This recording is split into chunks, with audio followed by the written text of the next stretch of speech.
अस्सलाम वालेकुम नाज़रीन, मैं हूं असद अली तूर अपने प्रोग्राम असद तूर अनसेंसर्ड के साथ। नाज़रीन, आज हम आपको जो खबर देने जा रहे हैं वो बड़ी हैरान कुन है और वो सुप्रीम कोर्ट से मुतल्लिक है और डिस्का इलेक्शन से मुतल्लिक है। हम इस पर भी आपको बताते हैं कुछ, और इसके अलावा हम आपको इस्लामाबाद हाई कोर्ट में जो वीना मलिक के मुतल्लिक जो केस चल रहा है, जो एक्टर्स हैं उनके मतलब जो केस चल रहा है उसके बारे में भी आपको बताएंगे कुछ। उसमें भी कुछ दिलचस्प चीज़ें सामने आई हैं। अब देखिए, बात यह है कि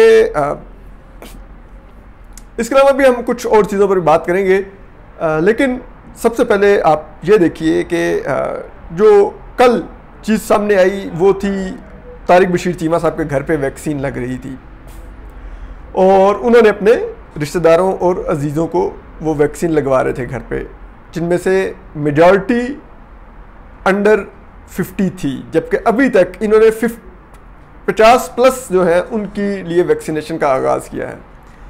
और अब तारिक बशीर चीमा साहब कह रहे हैं कि जिसने जो करना है कर ले, जो बातें करनी हैं कर ले। क्या ये हमारा मेयार है? यही हुकूमत बहुत ज़्यादा चीखी थी जब ज़ुबैर उमर साहब की बेटी ने वैक्सीन करवाई थी। अब तारिक बशीर चीमा साहब के दफ़ा यही असद उमर सब कुछ खामोश है। ज़ुबैर उमर साहब की बेटी ने भी अगर करवाई थी अपना इन्फ्लुएंस यूज़ करके तो गलत बात है। ज़ुबैर उमर साहब साबिक गवर्नर रहे हैं सिंध के, यकीनन उनके कनेक्शन होंगे। तो ये बड़ा अफसोसनाक था, तब भी हमें देख के बहुत अफसोस हुआ था कि एक सियासतदान जब अपने बच्चों की ज़िंदगी पर, आवाम की ज़िंदगी पर अपने बच्चों की जानो माल को तरजीह दे। अभी फिर यही तारिक बशीर चीमा साहब की केस में भी सामने आया है। तो क्या आवाम कीड़े मकोड़े हैं जिनके लिए ना तो वैक्सीन ख़रीदने के पैसे हैं ना वैक्सीन आ रही है? हमारे सहाफ़ी जो कोलीग्स हैं वो भी भारत में फ्रंट लाइन वर्कर्स, उन्होंने सहाफ़ियों को करार दिया है और उन्होंने हेल्थ वर्कर्स के साथ साथ सबसे पहले सहाफ़ियों की वैक्सीनेशन की है। जबकि पाकिस्तान में देखा जाए तो हमारे सहाफ़ियों की इस कोविड वैक्सीन में सिर्फ इस्लामाबाद में 4 की डेथ हुई है पिछले 2 माह में। परसों 3 दिन पहले 2 सहाफ़ियों की 1 दिन में इंतकाल हुआ, लेकिन किसी को वैक्सीन नहीं लग रही। सिर्फ वो वैक्सीन लगवा रहे हैं जो हुकूमत के जहाज़ों पे घूमते हैं, वो सहाफ़ी, जिनमें भी अब्बास शबीर साहब सामने आए हैं समा टीवी से। तो ये कितना अफसोसनाक है। और ये हुकूमत रियासत मदीना की बात करती है और ये बात करती है 2 नहीं 1 पाकिस्तान की। इसी तरह हम आपको बताते हैं इस्लामाबाद हाई कोर्ट में भी। इस्लामाबाद हाई कोर्ट में हम अभी आगे डिस्का का आपको बहुत बड़ी खबर देंगे, लेकिन इस्लामाबाद हाई कोर्ट में जो हुआ है वो ये है कि असद खटक जो हैं वीना मलिक के साबिक शोहर, उन्होंने अपनी बच्चों की हवालगी के लिए, जिनको मुबैना तौर पर अगवा करके दफ्तर खारजा और हमारी इस्टेब्लिशमेंट की मिली भगत से पाकिस्तान लाया गया, उसके खिलाफ पिटीशन कर रखी है। वो बच्चे दुबई की कोर्ट के मुताबिक एग्जिट कंट्रोल लिस्ट पर थे और वो अमेरिकी पासपोर्ट होल्डर थे, वो पाकिस्तानी पासपोर्ट होल्डर ही थे।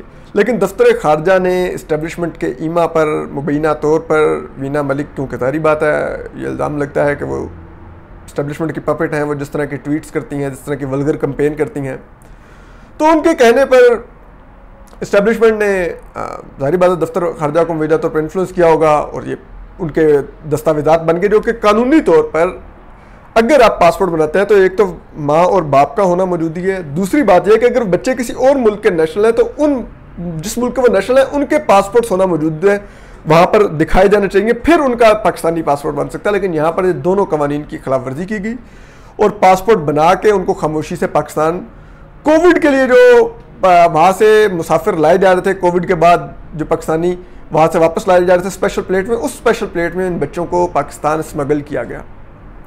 अब वजारत खारजा ये कह रहे हैं कि उन्होंने जो जवाब जमा करवाया है मज़का केस तौर पर, उसमें वो कह रहे हैं कि ये जो असद खटक हक़ाइक़ बयान कर रहे हैं ये हक़ाइक़ के मुनाफी है और इनका केस खारिज किया जाए।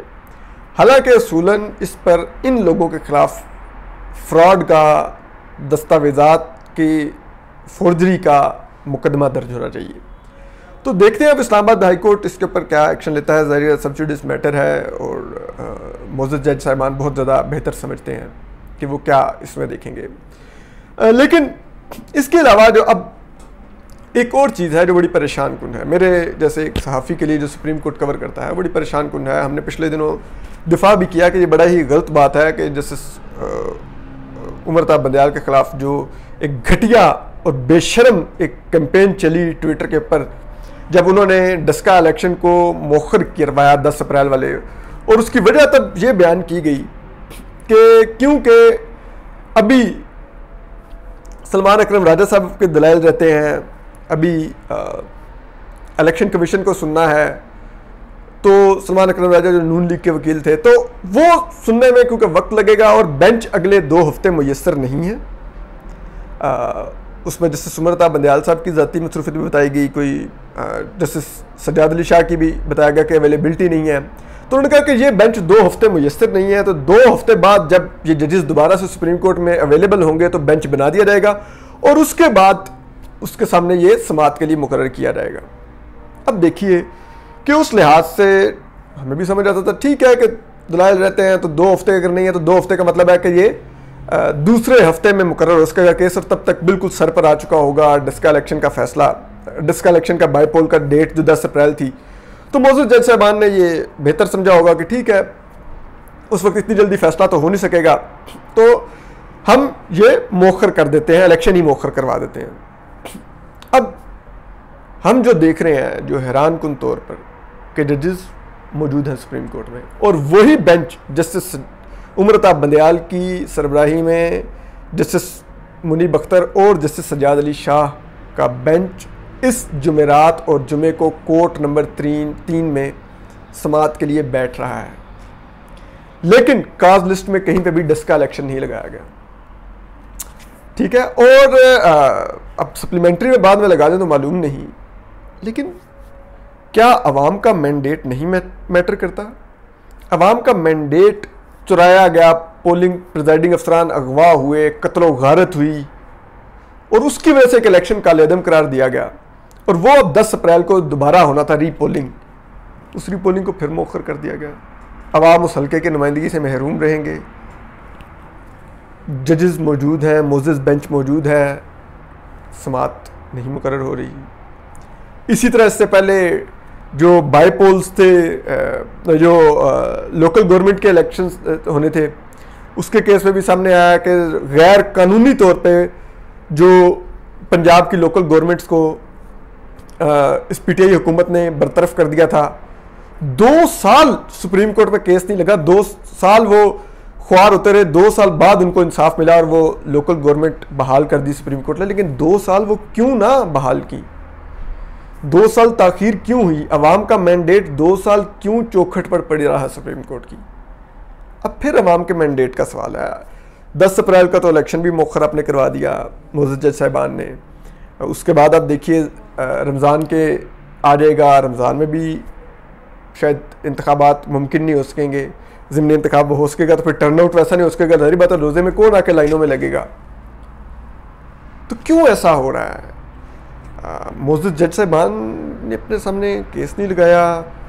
लास्ट तारीख पर ये जब मौखर किया था तो ये बताया गया था कि ये वजह बयान की गई थी कि बेंच अवेलेबल नहीं है, और तब तक जब बेंच अवेलेबल होगा, इलेक्शन की डेट आ चुकी होगी सर पर, तो हमने भी 2 लोगों को सुनना है। ये एक केस, एक तारीख की मार है ये केस। बुलाएं, दलाइल सुने, 2 घंटे में कंक्लूड करवाएं, उसके बाद फैसला दे दें। इलेक्शन कमीशन को उसकी मुकर्ररा डेट पर हुक्म दे कि या वो 20 हल्कों में 20 पोलिंग स्टेशन पर पोलिंग करवाए या वो पूरे हल्के में करवाए।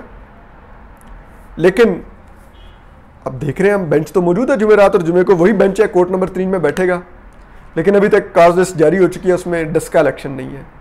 ये बड़ा ही हैरान कुन है और बड़ा ही तशवीशनाक है। इस तरह से ऐसे केसेस जिनमें पॉलिटिक्स इन्वॉल्व हो, कुछ का बहुत तेज़ी से ट्रायल होना और कुछ का डिले होना, हमें थोड़ा सा अजीब लगता है बतौर सुप्रीम कोर्ट रिपोर्टर।